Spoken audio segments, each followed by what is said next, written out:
reportage, votre magazine rétrospectif sur l'actualité de la semaine, c'est tout de suite.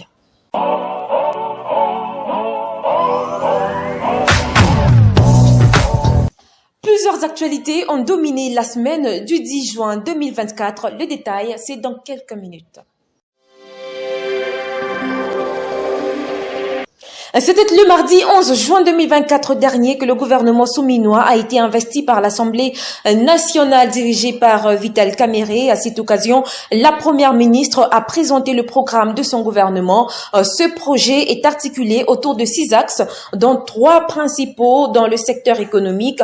Il s'y est de noter que le programme d'action du gouvernement souminois est chiffré à 92 milliards de dollars et s'étend sur les 5 prochaines années. Et puis ouvert depuis le mardi 11 juin dernier, la conférence annuelle du Centre de rencontres et d'études de dirigeants des administrations fiscales, CREDAF en sigle. C'est le jeudi 14 juin que la dite conférence s'est clôturée à Brazzaville. Pour cette 37e édition, la RDC était représentée par la Direction générale des impôts conduite par son directeur général.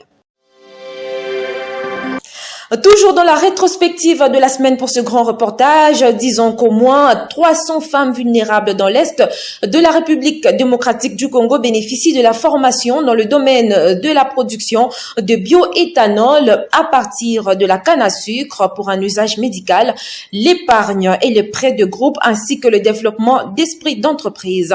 Cette formation est assurée par l'ONUDI, qui est l'Organisation des Nations Unies pour le développement de l'industrie.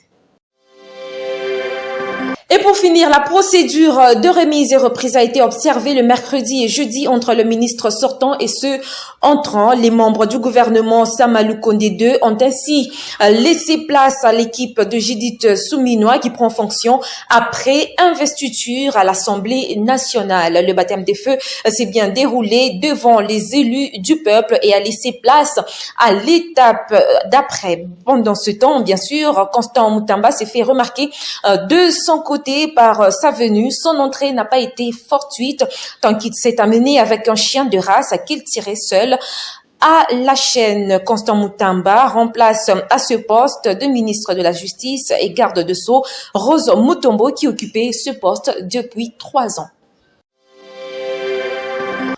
C'est donc par ici que prend fin cette rétrospective du grand reportage. Messieurs et dames, merci à tous de nous avoir suivis sur les ondes de l'agence Finesse Presse et Multimédia. Au revoir.